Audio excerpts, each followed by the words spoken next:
Oi, tudo bem?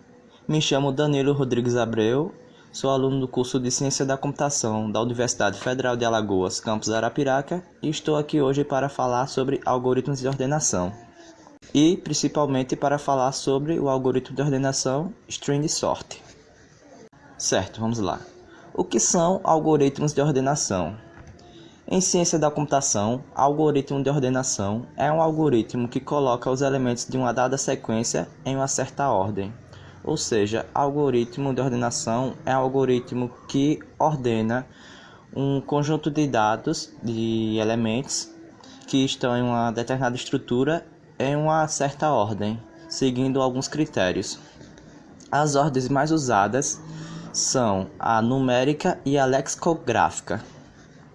Sobre ordem numérica, vamos ver esses dois padrões, ordem crescente e ordem decrescente. Ordem crescente nada mais é do que quando os números estão na ordem do menor para o maior.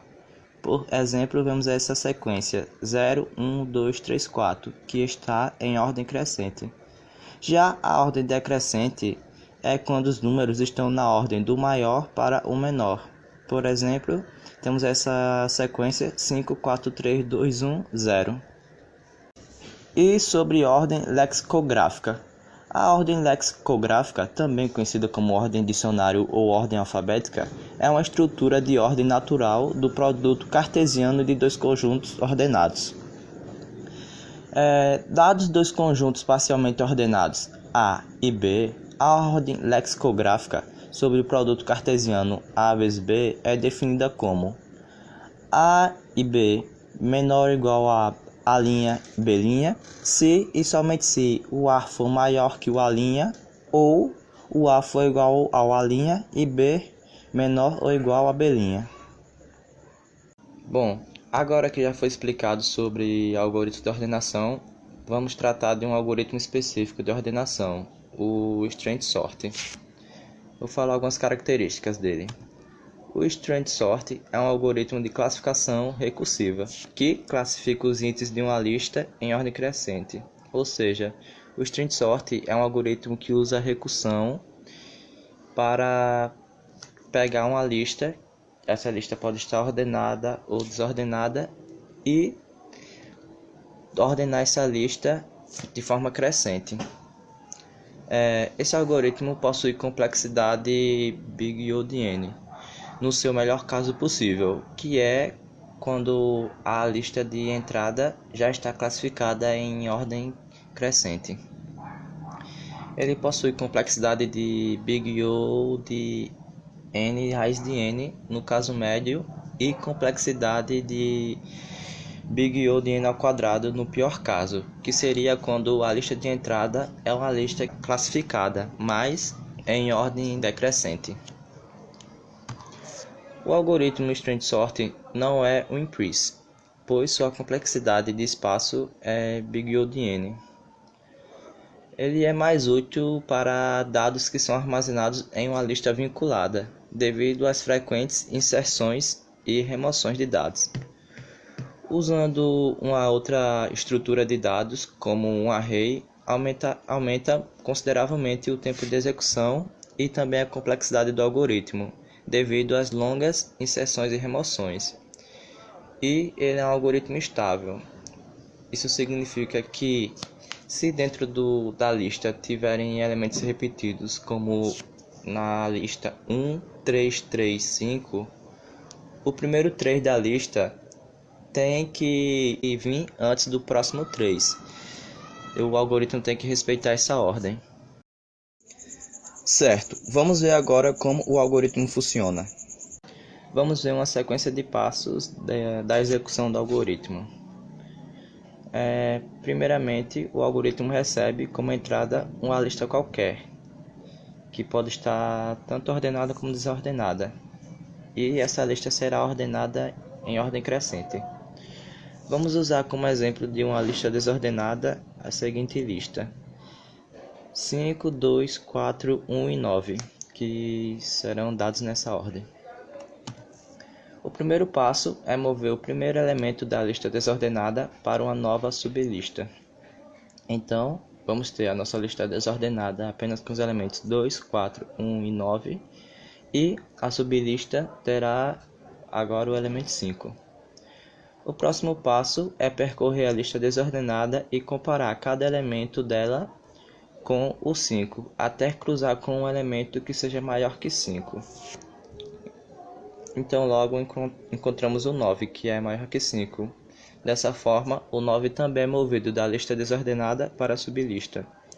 Ele vai ser movido após o elemento 5. Sempre que um elemento é movido para a sublista, ele é movido no fim da sublista. Agora, no próximo passo, vamos comparar o 9 com os elementos restantes da lista desordenada, até que haja um elemento maior que 9. Mas como na nossa lista desordenada não temos nenhum elemento maior do que 9, então o próximo passo é criar uma nova lista, que vamos chamar de lista ordenada, e mover os elementos da sublista para ela. Ou seja, na nossa lista desordenada não vamos mexer por enquanto, a sublista não vai ter mais nenhum elemento e a lista ordenada vai conter os elementos que estavam na sublista, ou seja, os elementos 5 e 9. Bom, o próximo passo a gente percebe que a sublista está vazia, então vamos mover o primeiro elemento da lista desordenada para a sublista. Basicamente aqui a gente começa a repetir a mesma sequência do primeiro passo até o passo atual. Ou seja, mover o primeiro elemento da lista desordenada para a sublista. E agora vamos verificar se esse elemento, que no caso é o 2, tem algum outro elemento na sublista que é maior do que ele. E logo de cara encontramos o elemento 4 na lista desordenada que é maior do que o 2. Então o 4 também entra na sublista. Agora a nossa lista desordenada só contém o elemento 1, enquanto que a sublista contém os elementos 2 e 4.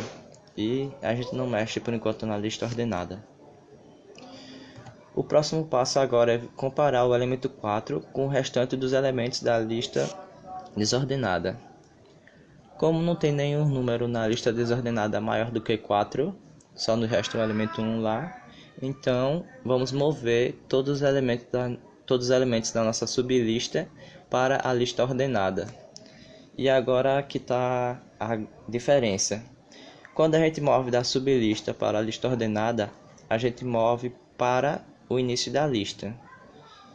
Enquanto que, se mover um elemento da lista desordenada para a sublista, movemos para o final da lista.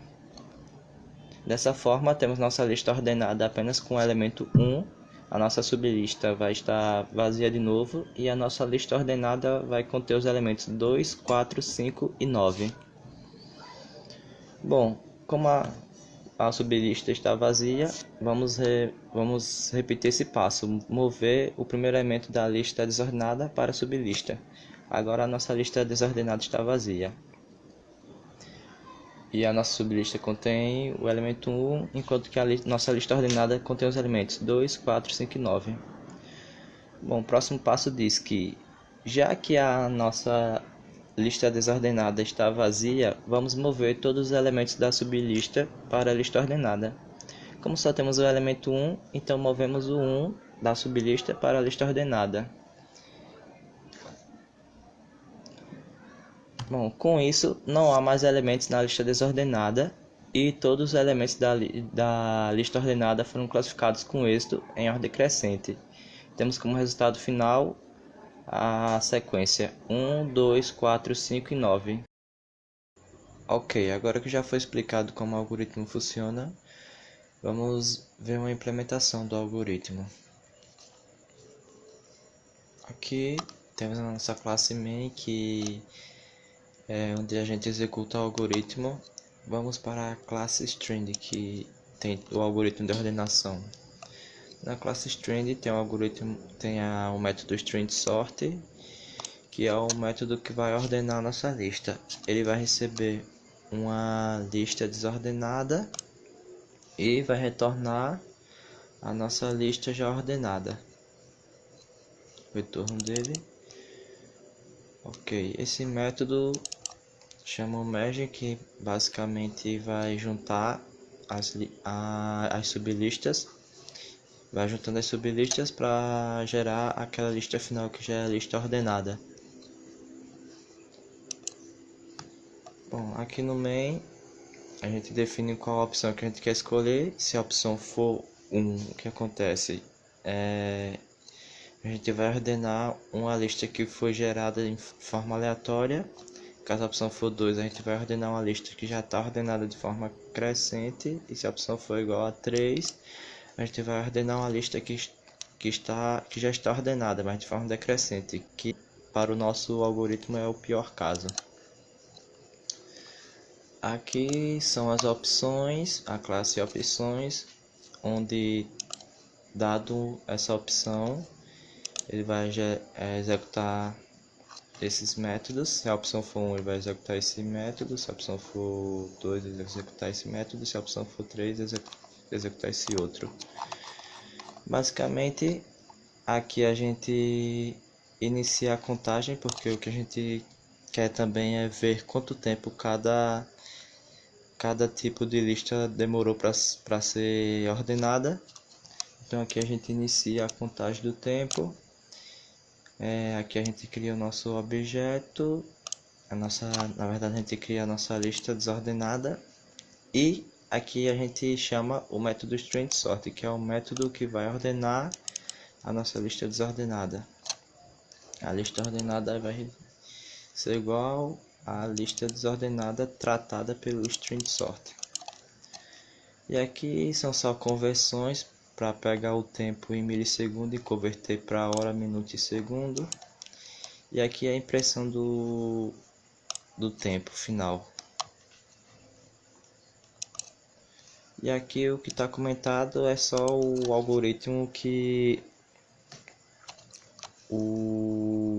para impressão da lista já ordenada, que eu achei interessante tirar, porque fica uma impressão muito grande aqui, ocupa muito espaço da tela.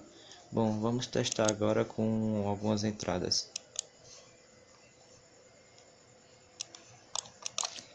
Primeiramente, testar com 1000 elementos, uma lista desordenada. Bom, a lista desordenada com 1000 elementos gastou 0,014 segundos para ordenar e teve 12.707 interações. Vou testar a lista de 1000 elementos também, que já está ordenada de forma crescente. Gastou apenas 0,004 segundos e apenas 1000 interações, que é o nosso melhor caso. E agora uma lista desordenada, que é o nosso pior, uma lista ordenada de forma decrescente, que é o nosso pior caso, com 1000 elementos também. Bom, com o resultado, o tempo de execução foi de 0,031 segundos e o número de interações foi de 1999. Ok, agora para finalizar, vou fazer mais um teste com dessa vez 10.000 elementos e uma lista desordenada de forma crescente. Teve tempo de execução de 0,73, mais ou menos 0,73 segundos e 19.999 interações.